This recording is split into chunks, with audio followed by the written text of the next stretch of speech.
نبی پاک صلی اللہ تعالیٰ علیہ وسلم نے فرمایا، بخاری شریف میں صحیح درجے کی روایت ہے، کریم فرماتے ہیں اگر تم وہ جان لیتے نا جو میں جانتا ہوں، اگر تمہیں اس کا علم ہوتا نا جس کا مجھے علم ہے، تو فرمایا تم رویا کرتے، تمہاری کیفیات اور ہو جاتی۔ بعض اوقات کچھ لوگ غیر سنجیدگی کا مظاہرہ کرتے ہیں، ہنستے ہیں، شغل بناتے ہیں، بہت سارے کام ایسے ہیں، بہت سارے فیوز و برکات ایسے ہیں جو انہیں ملنے ہوتے ہیں، نہیں مل پاتے، تو وہ غیر سنجیدگی طبیعت کی، لہجے کی غیر سنجیدگی، ان سے وہ فیوز و برکات اٹھا لیتی۔ میں دوستوں سے کہتا ہوں، آپ کسی جگہ محفل میں جاتے ہیں، آپ کسی دینی اجتماع میں جاتے ہیں، لیکن رستے میں اگر آپ شغل کرتے ہوئے جا رہے ہیں، ہنستے ہوئے جا رہے ہیں، آپ نے کیا فائدہ حاصل کیا؟ آپ جہاں بھی جا رہے ہیں، موبائل آپ کا آن ہے، موبائل دیکھ رہے ہیں، موبائل چلا رہے ہیں، موبائل ہی چل رہا ہے، تو آپ نے کیا سنجیدگی حاصل کی؟ پایا کیا؟ ہر کام صرف موبائل کے سٹیٹس کے لیے کیا ہے؟ تم اگر وہ جان لیتے جو میں جانتا ہوں۔ اصحاب صفا کے پاس قرآن مجید کی کوئی آیت تلاوت کی گئی تو وہ رونے لگے، صحابہ رو پڑتے تھے، اللہ کے خوف سے، خشیت سے رو پڑتے تھے۔ کوئی آیت تلاوت کی گئی، اصحاب صفا رو پڑے، ان کو روتا دیکھ کر حضور بھی آئے اور اللہ کے رسول کی آنکھوں میں بھی آنسو آئے، اور پھر اللہ کے حبیب علیہ السلام نے اس عمل کا اظہار فرمایا۔ حضور فرمانے لگے، جو آنکھیں رب کے خوف سے آنسو بہاتی ہیں نا، ان کو اللہ پھر دوزخ پر حرام کر دیتا ہے، پھر وہ جہنم میں نہیں جایا کرتا، وہ اللہ کے خوف سے چھلک پڑی، جذبات ابل کر باہر آ گئے۔ سعادت مند لوگ ہوتے ہیں، سعادت مند۔ نبی پاک علیہ السلام نے فرمایا، ترمذی میں موجود ہے، حضور فرماتے ہیں 3 باتیں خوش بختی کی علامت ہیں۔ یا رسول اللہ صلی اللہ تعالیٰ علیہ وسلم کون سی؟ تو ایک تو حضور نے فرمایا اللہ سے ڈرو، اور دوسرا فرمایا بلا وجہ اپنے گھر سے نہ نکلو، اور تیسرا فرمایا اپنے گناہوں پر رویا کرو۔ اگر تمہیں رونا آ جاتا ہے تو یہ سعادت مندی ہے تمہارے لیے۔ مجھے کچھ دوست کہتے ہیں مجھے غصہ بڑا آتا ہے، تو میں کہتا ہوں مجھے بھی بڑا آتا ہے، بڑا آتا ہے، لیکن اپنے گناہوں پر آتا ہے، اپنی غلطیوں پر آتا ہے۔ مجھے زندگی میں جتنا غصہ آیا ہے اپنی کوتاہیوں پر آیا، جہاں جہاں مجھ سے سستیاں ہوئی ہیں مجھے ان پر غصہ آتا ہے، اور جب اپنے آپ پر غصے سے فارغ ہوں گے تو کسی اور پر بھی کر لیں گے۔ ابھی تو ڈھونڈتا پھرتا ہوں اے اقبال اپنے آپ کو، آپ ہی گویا مسافر، آپ ہی منزل ہوں میں۔ میرے عزیز، اگر انسان کو یہ سعادت مندی نصیب ہو جائے، وہ کبھی اپنے مالک کے خوف سے رو پڑے، کبھی اس کی محبت میں رو پڑے۔ مجھے بتائیں نا، بچہ جب رو ہی پڑتا ہے تو پھر اماں سارے کام چھوڑ کے متوجہ ہو جاتی ہے۔ لوگ کہتے ہیں وہ میرے پاس آیا تھا تو بس رو ہی پڑا تھا، تو پھر میں کیا کرتا؟ وہ رو ہی پڑا ہے تو معاملہ ختم ہو گیا۔ بچے کی شدید غلطی پر اسے ڈانٹا تھا، پر وہ رو پڑا، نرم ہو گیا دل ماں کا، باپ کا، چچا کا، بڑوں کا، چونکہ وہ رو پڑا ہے۔ عزیز بھائی، جب تو بھی رب کی بارگاہ میں رو ہی پڑے گا نا، جب تو اس کی خشیت سے ٹوٹ ہی جائے گا نا، جب اس کے حضور آ کے عرض کرے گا نا، مالک میں کہاں جاؤں تیری بارگاہ میں نہ ہوں، کہاں جاؤں؟ اعلیٰ حضرت بریلوی رحمۃ اللہ علیہ کے والد تھے، بڑے درد سے دعا کرتے تو لوگ ان سے دعائیں کرایا کرتے تھے، اور عجیب سے نا دعا کے اندر محو ہو جاتے تھے۔ اپنے لفظوں میں بات کروں تو بڑی کھوب کے دعا کر دے سن، بعض بندے رٹیاں رٹائیاں دعاواں کر دیں، بس وہ ٹھیک ہے، ہاتھ اٹھا دیے، جو مولانا صاحب کہیں گے ہم بھی، وہ بڑے محو ہو کے دعا کرتے تھے۔ کسی نے ان سے کہا حضرت اتنی للہیت سے اور اتنی محویت سے اور اتنے ذوق سے دعا کیسے؟ فرمانے لگے میں نے اپنی بیوی سے طریقہ سیکھا ہے۔ سیکھنے والے سبھی جگہ سے سیکھتے، اپنے بچوں سے بھی سیکھ لیتے، اور جن کا خیال ہونا ہمارے پاس کل عقل آ گئی ہے، وہ بیچارے عقل کو خیر بات کہہ دیتے ہیں، جن کو سارا ہی پتہ ہے انہیں کچھ پتہ نہیں۔ کہتے بیوی سے سیکھا ہے دعا مانگنے کا طریقہ۔ حضرت وہ کیسے؟ فرمانے لگے اسے کوئی کام تھا مجھ سے، کوئی گھر کا خرچہ تھا، اس نے بتایا خرچہ، میں نے اسے کہا ابھی میرے پاس پیسے نہیں ہیں، آتے ہیں تو دوں گا۔ 2-4 دنوں کے بعد پھر اس نے کہا، میں نے کہا تھا گھر کے خرچے کے لیے کچھ پیسے، تو فرماتے ہیں میں نے کہا ابھی میرے پاس نہیں ہے، آتا ہوں تو دیتا۔ عورتوں کی عادت ہوتی ہے بار بار یاد کرانا، کہتے اس نے پھر یاد کرایا، وہ میں نے گزارش کی تھی کچھ پیسے چاہیے، فرماتے مجھے غصہ آ گیا۔ میں نے کہا تو کیا روز ایک ہی بات کرتی ہے، تجھے کہا ہے نا ابھی پیسے نہیں ہیں، آتے ہیں تو دے دوں گا۔ ہر روز یاد کرانے کا کیا مطلب ہے؟ ایک ہی بات کا رٹا لگایا، پیسے چاہیے، پیسے ٹھیک ہے، خرچ ہے، آپ ٹھیک کہہ رہے ہیں، پر ابھی نہیں میرے پاس۔ کہتے میں نے ڈانٹ دیا۔ سعادت مند خاتون تھی، حوصلے سے ڈانٹ برداشت کی۔ تو کہنے لگی غلطی ہو گئی، مجھے نہیں بار بار کہنا چاہیے تھا، آپ تو ناراض ہی ہو گئے، لیکن ایک بات یہ کہنی تھی کہ آپ ہی میرے شوہر ہیں، میں آپ سے نہ کہوں تو پھر کس سے جا کے کہوں؟ آپ سے ہی کہنا ہے نا، میرے آپ ہے نا میرے سر کے تاج، تو کس سے اور کہوں؟ میں اور کسی سے کہوں؟ شیخ فرماتے ہیں میرے ہاتھ میں کچھ چیز تھی، ہاتھ کانپا، وہ چیز گری، چھم چھم میرے آنسو ٹپکے، چھم چھم میں رو پڑا۔ تو خاتون کہنے لگی آپ کیوں روئے، کیا ہوا؟ تو فرمانے لگے مجھے تو رب سے مانگنے کا طریقہ تو نہیں سکھا دیا، جب میں اس کی بارگاہ میں عرض کروں گا نا مالک بڑے دروازوں پہ گیا ہوں کوئی نہیں میری سنتا، بڑے درد کے ساتھ میں نے کہا ہے پر فریاد کو کوئی نہیں پہنچا، اے اللہ تو ہی میرا رب ہے، پھر تجھے نہ کہوں تو کس کی بارگاہ میں جا کے کہوں؟ میں بیمار ہوں اور شفاؤں کے لیے ترس گیا ہوں، میں مقروض ہوں اور جان چھڑانے کے لیے ترس گیا ہوں، میں کمزور ہوں اور سعادت پانے کو ترس گیا ہوں، میں بے کیف ہوں اور سجدوں کی لذت کے لیے بے چین ہو گیا ہوں، میں بے کیف ہوں اور چاہتا ہوں میرا قرآن پاک کی تلاوت سے دل لگے، پر مالک جب توفیق تو دینے والا ہے تو پھر تجھ سے نہ کہوں تو میں کس سے جا کے کہوں؟ نبی پاک صلی اللہ تعالی علیہ وسلم نے فرمایا 2 آنکھیں دوزخ میں نہیں جائیں گی۔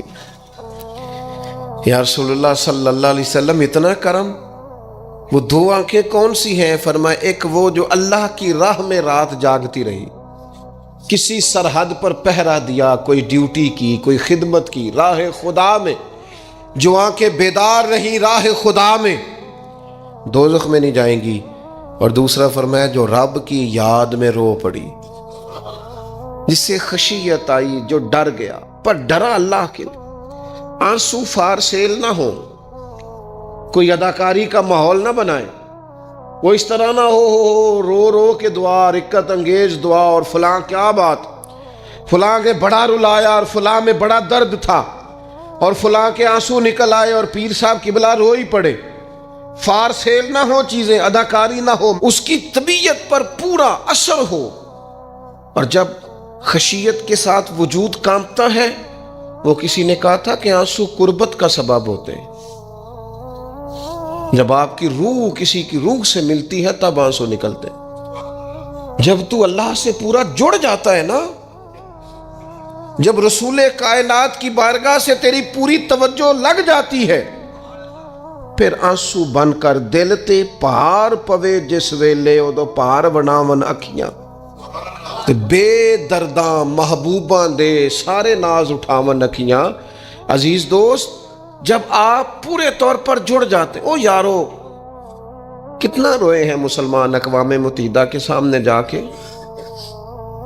کتنی قراردادیں پیش کی تم نے سلامتی کونسل میں، حتیٰ کہ مسلمانوں کے جو امیر ملک تھے ان کی تنظیمیں بنی، کوئی مسلمانوں کی داد رسی کو نہیں پہنچا۔ میری کو بہت لمبی عمر تو نہیں ہے، پر میں نے برما میں مسلمانوں کے کٹتے ہوئے حالات دیکھے، خبریں آئیں، ہم نے دیکھی کٹتے اور سسکتے مسلمان ہم نے دیکھے۔ ہم نے دیکھا لیبیا پہ حملہ ہوا اور ٹوٹ گیا سارا ملک۔ میں نے وہ منظر دیکھا جب غوث پاک کے بغداد میں بمب گرے۔ ہم نے وہ دور دیکھا جب کسی نے خبر دی کہ کربلا میں پھر سے کربلا برپا ہے۔ ہم نے وہ منظر دیکھا جب پتا چلا کہ پھر سے مولا علی کے نجف اشرف کو اجاڑا جا رہا ہے۔ ہم نے وہ سارے منظر بار بار دیکھے، بار بار سنے، اور اب تو شرم آتی ہے میرا دل کرتا ہے میں فلسطین کا نام نہ لیا کروں، شرم آتی۔ یہ کوئی ہماری تقریروں کے موضوع ہیں؟ یہ کوئی ہمارے کالم لکھنے کے عنوان ہیں؟ یہ کوئی ہمارے موبائل پہ لگانے کے سٹیٹس ہیں؟ یہ تو شرم سے مر جانے کا مقام ہے۔ یہ کوئی گردنیں اٹھا کے بات کرنے والی بات ہے؟ یہ موبائل پہ ایک دوسرے کو ویڈیو دکھانے کا منظر ہے؟ رمضانوں میں شاموں میں اپنے اپنے بچوں کو سینوں سے لگا کے افطاریاں کرانے والوں اور بچوں سے پوچھنے والوں کہ پتر تو کی کھانا ہے، اس سے پوچھ لے اس کی مرضی کیا ہے۔ تمہیں پتہ ہے فلسطین کی بیٹیاں بھی سیدہ خدیجۃ الکبریٰ کی بیٹیاں ہیں، وہ مومنوں کی مائیں ہیں تو ان کی بھی تو مائیں ہیں نا۔ فلسطین کی بہنیں بھی صبح قیامت حضرت فاطمہ کے پلو میں پناہ لیں گی۔ نبی پاک صلی اللہ تعالی علیہ وسلم نے فرمایا من اذا مسلمن فقد اذانی۔ میں کیسے وہ بات آپ کے دلوں تک اتاروں کہ حضور نے فرمایا جب میرے مسلمان کو تکلیف ہوتی ہے تو مجھے تکلیف ہوتی ہے، مجھے درد ہوتا ہے۔ اس رسول کی امت جو کافروں کی رسیاں زور سے باندھی جائیں تو حضور فرمائیں ڈھیلی کر دو، یہ ہائے ہائے کرتے ہیں تو مجھے نیند نہیں آتی۔ اگر بدر میں قیدی بنا کے لایا گیا کافر ہائے ہائے کرے تو حضور کو نیند نہیں آتی، تو مجھے بتاؤ کہ فلسطین کی بیٹیاں ہائے ہائے کرتی ہیں تو گنبد خضرا میں محبوب کو آرام ہے؟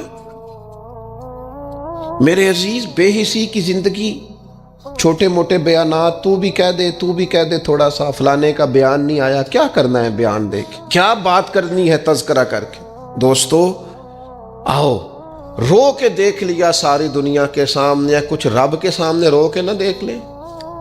اب اسے کہے نا، اب حضور کی بارگاہ میں عرض کر کے نہ دیکھ لے کہ تجھ سے فریاد ہے اے گنبد خضرا والے، اب کعبے والوں کو ستاتے ہیں کلیسا والے، اور کی اگر تو نے دل مسلم کی دل جوئی نہیں، پھر ہمیں تانا دیں گے بت کہ مسلم کا خدا کوئی نہیں۔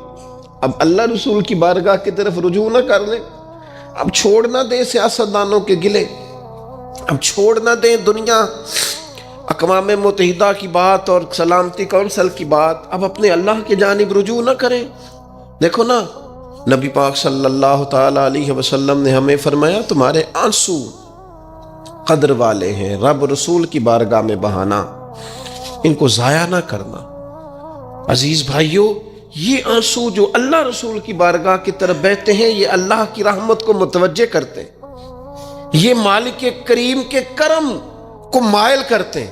ہمارا مسلح آباد ہونا چاہیے۔ وہ مجھے ایک دوست کہنے لگے صرف دعا کریں فلسطین کے لیے، آپ نے کہا جم کے دعا کریں، صرف دعا کرنے سے کیا ہوتا ہے؟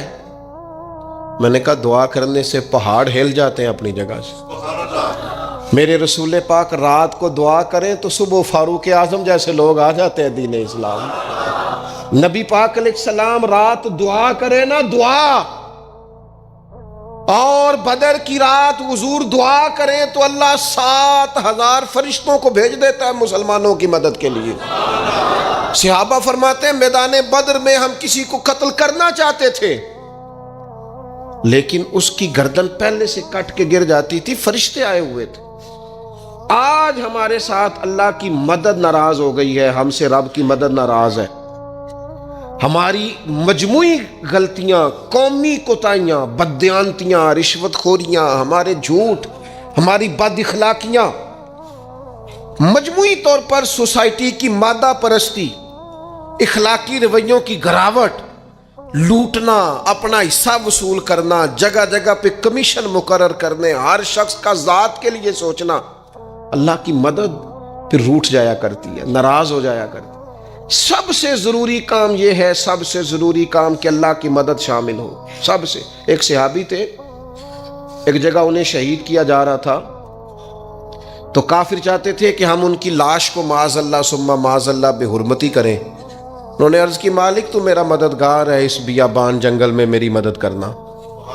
شہد کی مکھیاں آ گئیں، ان کے پورے وجود کو چھپا لیا، کوئی چیز قریب آئی نہیں. اور لوگ کہتے ہیں مکھی اٹھ کے بیٹھے تو زخمی کر دیتی ہے، لیکن وہ اٹھ کے گئیں تو وجود پہلے سے زیادہ تر و تازہ تھا. اللہ نے محفوظ کر لیا وجود ان لوگوں کا، اللہ نے حفاظت فرمائی، اللہ کی مدد شامل تھی. اللہ کی مدد. ایٹم بم تم نے بنا لیے، ہتھیار تم نے سجا لیے، دولتیں تم نے جمع کر لی، بڑے بڑے تم نے ادارے قائم کیے. اب ایک کوشش اور بھی کرو، رب رسول کی بارگاہ میں رو تاکہ تمہیں اللہ کی مدد بھی ملے، تمہارے اندر حوصلہ بھی پیدا ہو، تمہارے اندر شعور بھی بلند ہو، اپنی ذات سے اٹھ کر سوچنے کی تمہیں طاقت بھی میسر آئے. میرے عزیز، اگر اس کی بارگاہ میں رونا آ جائے نا، اس کی بارگاہ میں اسے منانا آ جائے، تو پھر تو کیفیات ہی کچھ اور ہو جاتی ہیں. کتنا کو روئیں بھلا؟ حضور فرماتے ہیں بہت لمبا تم نہ بھی نہ رونا، اگر مکھی کے یا مچھر کے پر کے برابر بھی تمہارے آنسو نکل گئے نا، میں اب اس سے زیادہ کیا آپ کی بارگاہ میں بات عرض کروں. حضور فرماتے ہیں ایک مکھی اور مچھر کے پر کے برابر بھی تیری آنکھ سے آنسو نکل آیا، شرط یہ ہے نکلے ریاکاری کے لیے نہیں، نکلے اللہ کی رضا کے لیے، اس کی خشیت میں نکلے. فرمایا اگر مکھی کے پر کے برابر بھی تو رو پڑا تو اللہ تعالیٰ تیرے لیے دوزخ سے آزادی لکھ دے گا. اور نبی پاک صلی اللہ تعالیٰ علیہ وسلم نے بیان فرمایا ہے، حضور فرماتے ہیں جو اللہ کے خوف سے رو پڑے نا، جس طرح بھینس بکری گائے کے تھنوں سے نکلا ہوا دودھ دوبارہ تھنوں میں نہیں نہ جاتا، اسی طرح جو رب کی یاد میں رو پڑے وہ دوزخ میں نہیں جاتا. یہ مثال دیکھیں کیسی دی حضور نے سمجھانے کی. اگر کبھی رونا آئے اس کے لیے تنہائی کا انتخاب کریں، مجموع میں نہیں. ایک بندے کو حضرت عمر نے مجمع میں روتا دیکھا تو فرمایا یہ کام تو اکیلے میں کرتا، تیرے لیے برکت والا ہوتا، تیرے آنسو نکلے، تیرے رخساروں پہ بہیں. اور شیر خدا تو شیر ہے نا، حضرت مولا علی شیر خدا فرماتے ہیں اگر تیری آنکھوں سے کبھی آنسو نکلے نا اللہ کی یاد میں، حضور کی محبت میں، تو فرمایا ان آنسوؤں کو پوچھنا نا، ان کو چہرے سے صاف نہ کرنا. یہ تو آنسو اس قابل ہیں کہ تیرے رخساروں پہ رہیں، یہ تو روشنی ہے تیرے چہرے کی، ان کو پوچھنا نا. حضرت علی رضی اللہ تعالیٰ عنہ نصیحت کرتے ہیں انہیں رہنے دے، یہ آنسو بڑا قیمتی ہے، یہ نکلا تیری آنکھ سے ہے پر کسی کا ہو کے نکلا ہے، نکلا تیری آنکھ سے ہے پر کسی کے لیے نکلا، نکلا تیری آنکھ سے ہے پر اس نے تجھے بتایا ہے کہ تیرے وجود میں، تیری دھڑکنوں میں، تیرے جذبات میں کسی اور کا بھی حصہ ہے. یہ رب رسول کی رضا کے لیے چھلکا ہے. وہ حضرت شیخ سعدی رحمۃ اللہ تعالی علیہ آپ مہمان نواز بڑے تھے. حضرت سعدی کچھ لوگ نا بڑے مہمان، سارا دن یہی سوچتے رہتے ہیں کسی کو کھلانا کیسے ہے جی، دنیا آوے کھا کھا جاوے تے راضی ہووے بلا. تو حضرت سعدی مہمان نواز بڑے تھے تو قرضہ چڑھ گیا. قرضہ صرف مہمانوں کو کھانا کھلانے کا ہی تھا. تو ایک دن سارے ہی قرض کھا کے بیٹھ کے کہنے لگا بابا پیسے دیں گے تو جائیں گے، پیسے رکھ. سب جھگڑا کر رہے ہیں. تو حضرت سعدی کہتے ہیں وہ مطالبہ کر رہے ہیں پیسے دو اور مجھے ٹینشن ہے، ان کو کھلایا پلایا کچھ نہیں. تھوڑی دیر گزری تو ایک بچہ آ گیا کچھ بیچتا بیچتا. اس نے آ کے کہا نوجوان نے کہ جناب میں مجمع دیکھتے ہیں تو بعض لوگ بیچنے والے آ جاتے ہیں. اس نے وہ چیز بیچنے کے لیے سامنے کی تو کہنے لگا لینی ہے. تو حضرت فرمانے لگے میرے مہمانوں کو دے دو کھا لیں. تو انہوں نے دے دی. اب وہ کہنے لگا پیسے. تو حضرت بڑے پریشان ہوئے، کہنے لگے بیٹا آپ بھی بیٹھ جائیں، یہ بھی سارے پیسے لینے ہی آئے ہیں، ان کو ملیں گے آپ کو بھی مل جائیں گے. تو وہ نوجوان رو پڑا.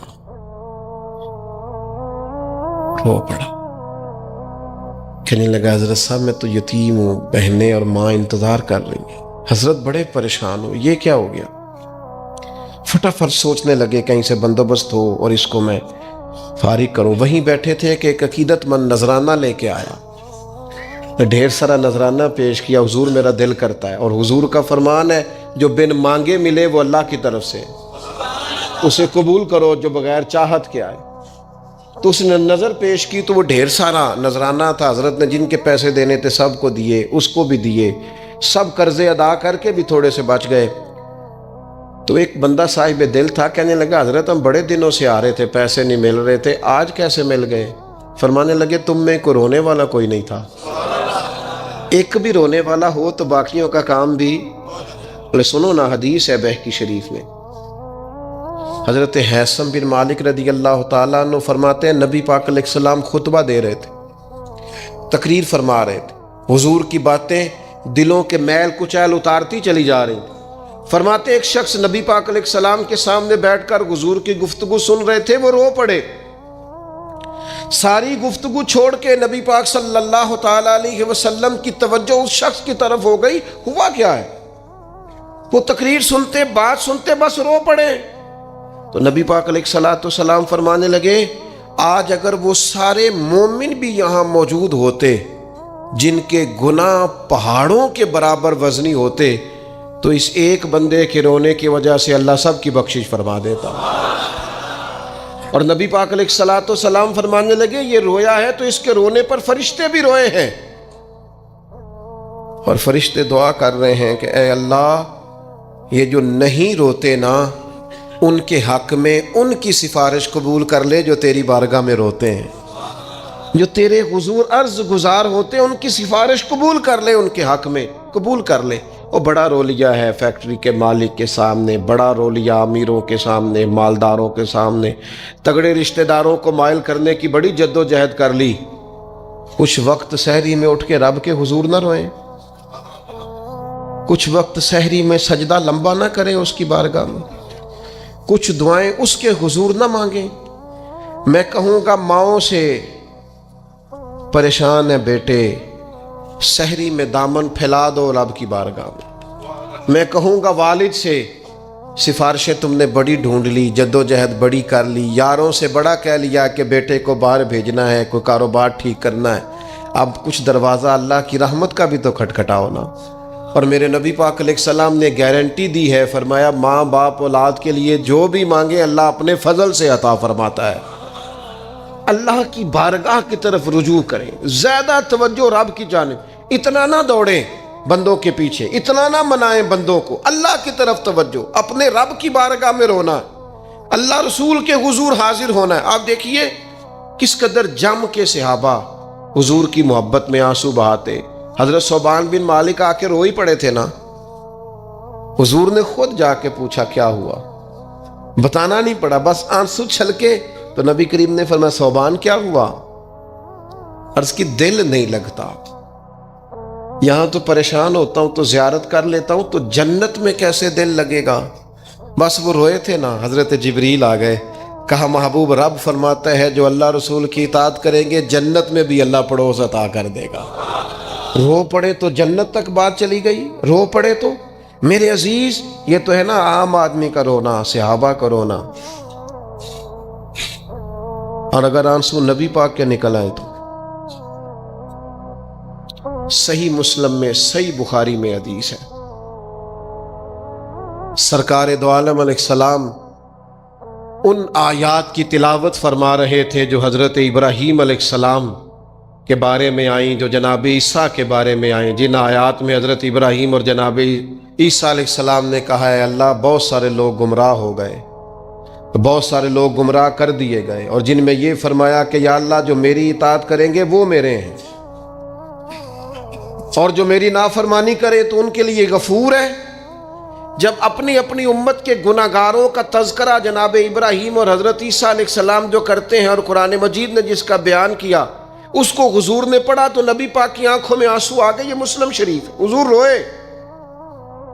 اللہ کریم نے حضرت جبریل امین کو کہا جبریل جائیے میرے حبیب سے پوچھئے کیا معاملہ ہے. حضرت جبریل آئے، حالانکہ رب جانتا ہے، آ کے عرض کی یا رسول اللہ رب فرماتا ہے آپ رو رہے ہیں، تو کہا جبریل امت کے لیے رو رہا ہوں. آپ کی توجہ ہے میری بات پر؟ حضور امت کے لیے روتے ہیں نا، اللہ کرے امتی بھی کبھی نبی کے لیے روئے. کہا امت کے لیے رو رہا ہوں. تو حضرت جبریل امین علیہ السلام دوبارہ عرض گزار ہوئے مالک آپ کے حبیب امت کے لیے رو رہے ہیں. تو فرمایا میرے حبیب سے کہہ دے وَلَسَوْفَ يُؤْتِيكَ رَبُّكَ فَتَرْضَىٰ، آپ کا رب آپ کو اتنا دے گا کہ آپ اپنے رب سے راضی ہو جائیں گے. اللہ آپ کو راضی کر دے گا. محبوب امت کے بارے میں پریشان نہیں کرے گا. اپنی تنہائی کو آباد کریں، اکیلے میں اللہ اللہ کریں، تلاوت کلام مجید کا اس طرح کا ذوق ہو۔ حضرت عمر سنا کرتے تھے تو رو پڑا کرتے تھے۔ حضرت فاروق اعظم رضی اللہ تعالیٰ عنہ پہلی صف میں قرآن مجید کی تلاوت کر کے روتے تھے تو تیسری صف تک آپ کی ہچکیوں کی آواز جاتی تھی۔ ان لوگوں کا درد ہی سارے کا سارا کتاب و سنت سے، اللہ رسول کی بارگاہ سے ہم نے نا اپنے آپ کو کمزور کر لیا ہے، دنیا داروں کے سامنے رو رو کے، دکھ بتا بتا کے پریشان۔ وہ میرے ایک دوست ہے، ان کی بات مجھے بڑی اچھی لگی۔ وہ کہتے ہیں تگڑے رشتہ دار آتے ہیں نا تو کئی دفعہ میرا معاذ اللہ جھوٹ بولنے کو دل کرتا ہے۔ کہتے ہیں حالات کیسے ہیں تو میرا دل کرتا ہے ان کو کہنے کو کہ تم سے بڑے اچھے ہیں، اگرچہ غریبی ہے۔ کہتے ہیں میں چڑھتا ہوں کہ بندوں کا کیا کام ہے آ کے میرے لیے پریشانی کا اظہار کریں اور کہیں کوئی حکم ہوا تو بتانا، کیا مطلب ہے؟ وہ کوئی شاعر تھا نا، تو کوئی بندہ 5 روپے پھینک گیا اس کو، اس نے کہا جی آپ کو ضرورت ہوگی، تو بڑا دانشور آدمی تھا، اس نے کہا اٹھ اپنے پیسے لے جا، مجھے ضرورت ہوگی تو اللہ رسول سے مانگ لوں گا۔ اس نے کہا یہ آرزوئے طلب اور میں آپ سے کروں، تیرے جیسے بندے ہم مجھے دیں گے؟ یہ آرزوئے طلب اور میں آپ سے کروں، یہ بھیک اس کو دیجئے جس کا خدا نہ ہو۔ میں رب رسول کی بارگاہ میں رو لوں گا، مجھے اللہ کی بارگاہ سے ملے۔ کتنا ملے گا؟ وَيَرْزُقْهُ مِنْ حَيْثُ لَا يَحْتَسِبُ، اتنا ملے گا کہ بندے کا گمان بھی نہیں ہوگا۔ ایک بہت بڑا سیٹھ آ گیا ایک دفعہ ہمارے بزرگوں کے پاس، بہت بڑا مالدار امیر کبیر آدمی، تو ہاتھ ڈال کے کوٹ میں کہنے لگا مدرسے کا کتنا کو خرچہ ہے؟ فرمانے لگے آپ بات کریں۔ کہنے لگا جی میرا خیال ہے آپ سارا میرے ذمہ ہی لگا دیں، 100 200 400 روپے آپ چھوڑ دیں۔ تو فرمانے لگے آپ دیں گے پھر حساب بھی کریں گے، ہمیں وہ رب دیتا ہے جو بے حساب ہی دیتا ہے اور حساب کی رسوائی بھی نہیں ڈالتا، لہذا آپ کا جو انداز ہے وہ بتاتا ہے کہ آپ کے لہجے میں وہ والا انداز۔ وہ کچھ لوگ آ کے نا جی وہ کہتے ہیں جی کسی کو پیسے لگن والے نے سانو دسو اسی لا دئیے، میں کہ تسی کدھر اور ہی لا لو۔ اگر آپ کو کسی پر اعتماد ہی نہیں ہے، آپ کا لہجہ ہی کچھ اور طرح کا ہے، تو اس کا معنی کیا ہے؟ میرے عزیز، لوگ تو تھوڑا دیتے ہیں تو پریشان کرتے ہیں، اس رب کی طرف رجوع کریں جو اتنا دیتا ہے کہ بندے لے لے کے ہی تھکتے ہیں، وہ دے کے نہیں تھکتا۔ اللہ کے حضور اپنے آنسو بہائیں، کچھ وقت عبادات کے لیے رکھیں۔ آپ جتنے بھی انبیاء کے تذکرے پر، حضرت شعیب علیہ السلام بڑا ہی رویا کرتے تھے۔ اللہ کریم نے پوچھا جنت کے لیے روتے ہو کہ دوزخ کے خوف سے؟ کہا مالک میں تو تیرے لیے روتا ہوں، تیری چاہت میں روتا ہوں، تیرے لیے آنسو بہاتا ہوں۔ میرے عزیز، انبیاء ہوں، صلحاء ہوں، اتقیاء ہوں، صحابہ ہوں، اہل بیت ہوں، جم کے آنسو بہے۔ جنہیں رونا آ گیا نا انہیں منانا آ گیا، جنہیں رونا آ گیا ان پہ رحم آ گیا، جن کی آنکھیں چھلک پڑیں وہ محبوب کو پا گئے۔ شرط یہ ہے کہ تنہائی ہو، بندہ اکیلا ہو، رج روئے پر روئے اللہ رسول کے لیے، ان کی بارگاہ میں روئے۔ باہر تو نکلے تو پھر تو منہ دھو کے نکلے نا، آنسو بندوں کو نہیں دکھانے، آنسو اللہ رسول کو۔ میری آپ سے درد سے گزارش ہے، میں نے جیسے کہا نا دعائیں بڑا انقلاب برپا کرتی ہیں، ایک رات صرف میرے کہنے پر 2 رکعتیں نماز پڑھیں، پھر استغفار پڑھیں 70 بار، پھر اتنا ہی حضور کی بارگاہ میں درود و سلام عرض کریں، پھر رج کے روئیں، اللہ سے عرض کریں اللہ اس وطن کے حالات بھی بدل دے، اللہ امت کے لیے بھی آسانی کر دے، اللہ تعالیٰ فلسطین کے مسلمانوں کے لیے خیر فرما دے۔ ہم اگر اجتماعی طور پر اور انفرادی طور پر اپنے رب کی بارگاہ میں دعاؤں کا رشتہ مضبوط کریں گے نا تو بڑا ہی کریم ہے۔ جب اتنے سارے لوگوں کے ہاتھ اٹھتے ہیں نا، میں یہاں بھی کئی دفعہ لمبی دعا کرتا ہوں جمعے کے بعد، سوچتا یہ ہوں اتنا بڑا مجمع ہے، ہزاروں لوگ ہیں، تو ہو سکتا ہے کسی ایک نیک آدمی کی آمین سے کئیوں کا بھلا ہو جائے، کئیوں کے۔ تو جم کے دعائیں کریں، اپنا رشتہ اپنے رب سے مضبوط کریں۔ اقبال کہتے ہیں خیرت نے کہہ بھی دیا لا الہ الا اللہ تو کیا حاصل، دل و نگاہ اگر مسلمان نہیں، دل و نگاہ اگر دل و نگاہ، دل اور آنکھ، دل و نگاہ اگر مسلمان نہیں تو پھر کچھ بھی نہیں۔ دل سے پوچھ وہ مومن ہے کہ نہیں، تیری پیشانی تو اللہ کی بارگاہ میں جھکتی ہے، تیرا وجود تو جھکتا ہے، دل سے پوچھ اس کا کیا حال ہے۔ یہ تعصبات ان کو پھیلایا جاتا ہے، اس پر محنت کی جاتی ہے. ہم گروہ پرست ہوتے جا رہے ہیں معاذ اللہ حق پرست ہونے کی بجائے. ہمیں گروہ میں نہیں بٹنا، ہمیں حق دیکھنا ہے کدھر ہے، حق کا سفر کرنا ہے. قرآن مجید سورۃ المائدہ آیت نمبر 8 اللہ کریم نے فرمایا یا ایھا الذین آمنوا کونوا قوامین للہ شہداء بالقسط. اے ایمان والو اللہ کے حکم پر خوب قائم ہو جاؤ اور انصاف کے ساتھ گواہی دو. اللہ کے لیے قائم ہو جاؤ، کھڑے ہو جاؤ، انصاف کے ساتھ گواہی دو. قرآن مجید کا انداز دیکھیے گا سمجھانے کا. فرمایا وَلَا يَجْرِمَنَّكُمْ شَنَآنُ قَوْمٍ عَلَىٰ أَلَّا تَعْدِلُوا. کسی قوم کی دشمنی تمہیں وہاں نہ لے آئے کہ تم انصاف چھوڑ دو. دشمنی اختلاف اپنی جگہ پہ اور انصاف اپنی جگہ پہ. سامنے دشمن بھی ہو تو کرنا تم نے انصاف ہی ہے. جب ترازو پکڑنا ہے تو تولنا تم نے. یہ میرے رب کا ارشاد ہے، یہ قرآن پاک ہے. کسی قوم کی دشمنی تمہیں انصاف سے نہ روک دے. اعدلوا، عدل کرو. ہوا اقرب للتقویٰ، یہ پرہیزگاری کے زیادہ قریب ہے. نماز، روزہ، حج، زکوٰۃ یہ تو عبادت ہے، لیکن پرہیزگاری کیا ہے کہ تم عدل کرو، انصاف والے ہو جاؤ، ترازو صحیح کرو. واتقوا اللہ، اللہ سے ڈرو. ان اللہ خبیر بما تعملون، بے شک اللہ کو تمہارے کاموں کی خبر ہے. اللہ کو پتہ ہے. کسی کو پتہ نہ بھی ہو تو اللہ کو پتہ ہے کہ تم فیصلے اپنی جماعت دیکھ کے، گروپ دیکھ کے کرتے. ہمیں نہ پوری طرح قائل کیا گیا. نہیں ہم نے دیکھنا ہوتا کہ سچ کدھر ہے، نہیں ہم نے غور کرنا ہوتا کہ حقیقت کیا ہے. بس یہ کہ بات میری برادری کی ہے، بات میرے قبیلے کی ہے. یہ ہمارے دیہاتوں میں یہ ہوتا تھا کہ وہ جو لڑائی ہوگی نکلو جی نکلو. نکل گئے، ڈنڈے اٹھا لیے، پکڑ لا اسلحہ، پہنچ گئے، لڑنا شروع کر دیا. جا کے پوچھا بھی نہیں کہ بھئی ہمارے لڑکے کی غلطی ہے کہ سامنے والے کی غلطی ہے. وہ جی ہم نے نا غلطی کسی کی بھی ہو ہم نے تو سپورٹ کرنی ہے، وہ ہمارا لڑکا لڑ پڑا ہے. بھئی آپ پہلے پوچھیں، آپ پہلے اس پر غور کریں حق کدھر ہے. اس عصبیت سے بچیں. نبی پاک صلی اللہ علیہ وسلم نے فرمایا جس نے کسی کو کسی گروہ کے نام پہ بلایا اس نے جاہلیت کے لیے بلایا ہے. وہ جاہلانہ لڑائی لڑ رہا ہے جو عصبیت پہ، گروپ پہ، برادری کے نام پر آگے نکلا ہوا. اب تو پیران عظام، مذہبی جماعتیں وہ کہتی ہیں صرف ہم ٹھیک ہیں.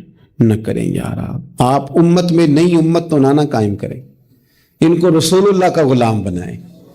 ان کو آپ مختلف جگہوں پہ نہ تقسیم کریں. آپ اہل حق صحیح العقیدہ لوگ، خدا را اپنے ذہن کو بڑا کریں، وسعت سوچوں میں لائیں. گروہ بندی کی سوچ پیدا کرنا، سطحی سوچ پیدا کرنا. میں سوچوں کے لحاظ سے انقلابی لوگوں کے پاس اٹھتا بیٹھتا رہا ہوں تو بعض مثالیں بھی پنجاب کی مجھے تکلیف دیتی ہیں. ایک صاحب نے ایک دفعہ میرے سامنے کہہ دیا کہ برادری تو سپاں نوں بھی پیاری ہوندی. میں کہتا مطلب یہ سپاں والا کام ہے کیا؟ مطلب سطحی سوچ آپ نے پیدا کی ہوئی. ابھی بھی یہ رٹا ہے. یہ جو گروہی تعصبات ہیں نا، یہ تو بندے کو حق سے دور لے جاتے ہیں. گروہی تعصب، گروہ کا تعصب یہ تو حق سے دور لے جاتا ہے. میرے عزیزو، تعصبات سے اوپر اٹھ کے دیکھیں. خیر اور جگہ پہ بھی ہیں. میں نے وہ لوگ بھی دیکھے ہیں جن کو اہل بندہ نظر آیا تو انہوں نے عہدہ ہی چھوڑ دیا. ہم اپنی ذات کے چنگل میں اتنا پھنس کے رہ گئے. مجھے پوچھا جائے، مجھے گنا جائے، میری بات کی جائے، آپ کچھ نہیں کر سکیں گے. اس لیے کہ آپ ذات کی جنگ لڑ رہے ہیں. آپ جب تک نظریات کی جنگ نہیں لڑتے، یہاں سے اوپر اٹھ کر بات نہیں کرتے، آپ کوئی کام نہیں کر سکتے. سوال ہی پیدا نہیں ہوتا، اس لیے کہ سوچ ہی چھوٹی ہو گئی. گروہی تعصبات سے نکل کر جب آپ کو حق آ جائے پھر اس کو قبول کریں. پھر نہ آپ کا منصب آپ کو روکے. حضرت ابی بن کعب رضی اللہ تعالیٰ عنہ نے امیر المومنین سیدنا فاروق اعظم پہ مقدمہ کر دیا تھا. عدالت تھی، جج تھے حضرت زید بن ثابت. حضرت عمر پہنچے، حضرت زید بن ثابت اٹھ کے کھڑے ہوئے، جگہ خالی کا، امیر المومنین بیٹھ جائیے. آپ فرمانے لگے زید یہ تم نے ناانصافی کی. ہم دونوں آئے تھے مقدمہ لے کے، یہاں تو دونوں کے لیے جگہ بناتے، تم نے ٹھیک نہیں کیا. پھر بات ذرا آگے بڑھی. حضرت ابی بن کعب نے مطالبہ کیا کہ حضرت عمر فلاں بات پہ قسم اٹھائیں. تو حضرت زید بن ثابت جاج تھے، کہنے لگے آپ امیر المومنین سے یہ مطالبہ کر رہے ہیں؟ تو حضرت عمر فاروق کہنے لگے زید آپ اس مقدمے کا فیصلہ کر لیں، اس کے بعد میں آپ کو فارغ کر دوں گا۔ آپ مجھے امیر المومنین کہہ رہے ہیں، اور امیر المومنین کہہ کے آپ یک طرفہ ہو رہے ہیں، اور جو آدمی انصاف لینے آپ کے دروازے پہ آیا ہوا ہے، اس ملک کا مسئلہ کیا ہے؟ اس ملک کا مسئلہ غریبی نہیں، میرے وطن کا مسئلہ یہ ہے کہ امیر غریب کے لیے قانون الگ الگ ہے۔ یہاں 11 سال 12 سال ایک شخص جیل میں رہ کے آتا ہے، لیکن بعد میں پتہ چلتا ہے وہ تو بے گناہ تھا، اس کے 11 سال کون واپس کرے گا؟ اس کے 20 سال زندگی کے جو سلاخوں کے پیچھے کٹ گئے کون واپس کرے گا؟ اور امیر آدمی وہ تو قبل از گرفتاری ضمانت کرا لیتا ہے، ان کے پاس تو بڑے بڑے ایشو ہیں، بڑے بڑے وکیل ہیں، بڑے بڑے ڈاکٹروں کی ان کے پاس رپورٹیں ہیں، وہ تو سارا کچھ کر سکتے ہیں، کوئی ہے ہی نہیں ان کو روکنے والا۔ میرے عزیزو آپ سمجھے میری بات کو، حضرت عمر فاروق فرمانے لگے یہ فیصلہ کر لیں، اس لیے کہ حضرت عمر اگر صرف اپنا سوچتے تو نظریہ نہیں بچتا تھا۔ جناب عمر رضی اللہ تعالیٰ عنہ نے نا صرف اپنا نہیں سوچا، انہوں نے کہا کہ سچ کو فروغ دیا جائے، ذات سے نکلا جائے۔ آپ فرمانے لگے تو نا عمر کو کسی اونچی اڑان میں مبتلا نہ کر، عمر کو پتا ہے عمر کیا ہے، اسے وہ دور یاد ہے جب وہ اونٹ چرایا کرتا تھا، لہذا میرے لیے وہی فیصلہ کر جو فیصلہ کرنے کا طریقہ قرآن و سنت نے ہمیں عطا فرمایا ہے۔ آپ نکلیں ذرا ذات پات کے چنگل سے، یہ جو بت پال لیے نا، اقبال کہتے ہیں اگرچہ بت ہے جماعت کی آستینوں میں، جماعتوں کے بت تو نہ بناؤ، تنظیموں کو بت تو نہ بناؤ، آپ برادری کو بت تو نہ بناؤ، آپ رنگ نسل کو بت تو نہ بناؤ، اگرچہ بت ہیں جماعت کی آستینوں میں، پر مجھے ہے حکم اذاں لا الہ الا اللہ، یہ ٹوٹ جائیں گے لا الہ الا اللہ کی ضرب سے۔ وسیع الظرف، وسیع المزاج بنے، وسیع المشرب بنے۔ آپ کبھی بھی سوچوں کو اتنا محدود نہ کریں کہ آپ کسی ایک ابہام کا شکار ہو کے ہی ساری زندگی گزار دیں۔ کیا مسئلہ تھا عرب کے لوگوں کو؟ مسئلہ کیا تھا؟ صرف اتنا، ایک عجیب روایت ہمیں ملتی ہے سیرت کی کتابوں میں، میرے نبی پاک صلی اللہ تعالی علیہ وسلم نا رات کے وقت پہاڑ کی چوٹی پہ بیٹھ کے قرآن پاک کی تلاوت کرتے تھے۔ حضور نا رات کے وقت قرآن پاک کی تلاوت کر رہے تھے، نبی کریم تلاوت کر رہے تھے، اور جب یاسین والے نبی خود یاسین پڑھے، والضحیٰ والے محبوب جب خود والضحیٰ کی تلاوت کریں، مدثر والے محبوب جب خود مدثر پڑھے، تو انداز ہی نرالو۔ حضور قرآن پاک کی تلاوت کر رہے تھے تو اس تلاوت کی نا آواز گونجی، کہاں تک پہنچی؟ ابو جال بھی کسی جھاڑی میں چھپ کے حضور کا قرآن سننے لگے، سریلی اتنی تھی اس میں، لطف اتنا تھا۔ ابو سفیان بھی آ گئے، کسی جھاڑی میں چھپ کے قرآن سننے لگے۔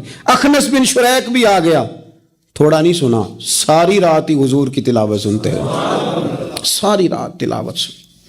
صبح ملاقات ہوگی، تو کدھر آیا تھا، تو کدھر آیا تھا، تو آج کے بعد نہ آئے کوئی بھی، لیکن کہتے ہیں اگلے دن سوئے تو بے چین کیا حضور کی آواز نے، پھر اٹھے، تینوں آ کے پھر مختلف جگہوں پہ بیٹھ گئے، سویرے پھر ملاقات ہو گئی، آج کے بعد نہیں آنا، تو بھی نہ آنا، تو بھی نہ آنا، پر کہاں چین لینے دے حضور کی میٹھی آواز، کہاں چین لینے دے حضور کی میٹھی آواز۔ تینوں پھر اٹھ گئے، کئی دن آتے رہے، ایک دن طے ہوا کہ آج کے بعد بالکل نہیں آنا، جو آئے گا سزا ملے گی، ہو گئی بات طے۔ اخنس بن شریک کہتے ہیں میں سویرے ابو جہل کے گھر گیا، میں نے کہا سن، ایک دن نہیں کئی راتیں تو نے بھی سنا میں نے بھی سنا، دل پہ ہاتھ رکھ کے بتا وہ جو پڑھتے ہیں وہ حق سچ ہے کہ نہیں، کھری بات کر، سنا تو نے بھی سنا میں نے بھی، ساری رات سنا، بتا بات سچی ہے کہ نہیں؟ تو ابو جہل کہنے لگا ایک ایک حرف سچا ہے، ایک ایک بات سچی ہے، تو تم مانتا کیوں نہیں؟ پھر تو مانتا کیوں نہیں؟ تو جو ابو جہل نے جواب دیا، خدا را اس پہ غور کرنا، میری منت سمجھ کر اس بات پہ غور کرنا، او پھر تو مانتا کیوں نہیں؟ تو ابو جہل کہنے لگا ہمارے قبیلے کا اور بنو ہاشم کا، حضور سید عالم کے قبیلے کا شروع سے مقابلہ رہا ہے، انہوں نے اگر لوگوں کو کھانے کھلائے تو ہم نے بھی کھلائے، انہوں نے غریبوں کا بوجھ اٹھایا تو ہم نے بھی اٹھایا، انہوں نے اگر گھوڑا دوڑایا تو ہم نے بھی دوڑایا، پھر انہوں نے دعویٰ کر دیا کہ ہمارے اندر ایک نبی آ گیا ہے، اب ہم کیسے مان جائیں اس قبیلے میں نبی آ گیا؟ پہلے کیا کہہ رہا ہے؟ بات بالکل حق ہے. اب کیا کہہ رہا ہے؟ اس کے کہنے کا مطلب یہ ہے کہ اگر میرے قبیلے میں نبی آتا تو میں مان جاتا. او خدا کے بندو، یہ برادری کا بت، قبیلے کو جو بت بنا لیا معاذ اللہ، وہ تعصب بن کے آڑ بن گیا، گروہ پرست ہو گئے. وہ کہنے لگا اس کا مطلب یہ تھا کہ میرے قبیلے میں ہوتے تو میں مان جاتا. قبیلہ دوسرا ہے. خدا را، ان بتوں کو توڑنے کی ضرورت ہے.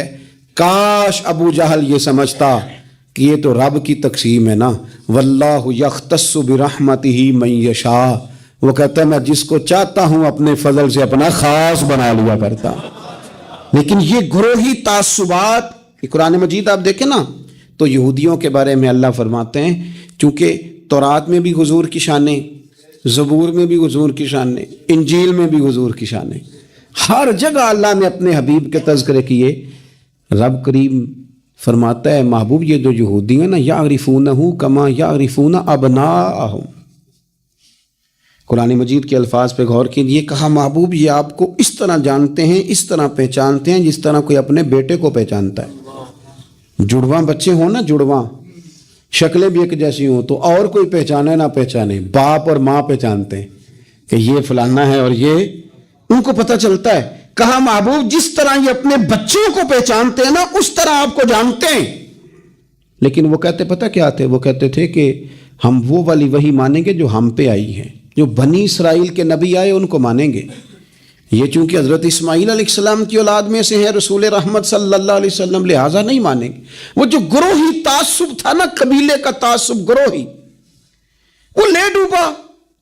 وہ تورات پڑھ کے بھی، انجیل پڑھ کے بھی، بلکہ وہ لوگوں کو کہا کرتے تھے رسول آنے والے ہیں، رسول آنے والے ہیں، رسول آنے والے ہیں. لیکن حضور آ گئے حضرت ابراہیم کی اولاد میں سے، حضرت اسماعیل کی اولاد میں سے. انہوں نے کہا جی وہ تو ہمارے قبیلے میں ہوتے تو ہم مانتے. میں نے بھی غور کرنا ہے، آپ نے بھی غور کرنا ہے. یہ سوچیں تو یہودیوں کی ہیں کہ فلانا میرے قبیلے سے ہو تو پھر مانتا ہوں، فلانا فلانی جگہ ہو تو. یہ تو سوچ ہماری نہیں، ہمارے اندر کیسے آ گئی؟ ہم نے کس دبدبے سے اپنے بچوں کو یہ بات سکھائی کہ تو فلانے چودھری کا بیٹا اور فلانے کمی کے بیٹے سے تو کھیل رہا ہے؟ یہ سوچ پیدا کیسے ہوئی؟ کون تھا جو یہ سوچیں لایا؟ کہاں سے یہ پنپی، کہاں آ کے پروان چڑھی؟ اس بنیاد پر لوگوں نے الیکشن لڑے کہ یہ پنجابی ہے، یہ سندھی ہے، یہ بلوچی ہے، یہ فلانا ہے. اس بنیاد پر لوگوں کو تقسیم کیا، اور لوگ اتنے مائل ہوئے کہ ان بنیادوں پر ووٹ دینے لگے، ان نعروں کے قائل ہو گئے، ان سطحی بنیادوں پر آ کے انہوں نے کام کیا. دیکھیں میں کہہ چکا ہوں کہ ہر قوم کے رسم و رواج سے اختلاف نہیں، لیکن وہ قوم تعصب کا شکار اور اپنے علاوہ کسی کو جانے ہی نہ.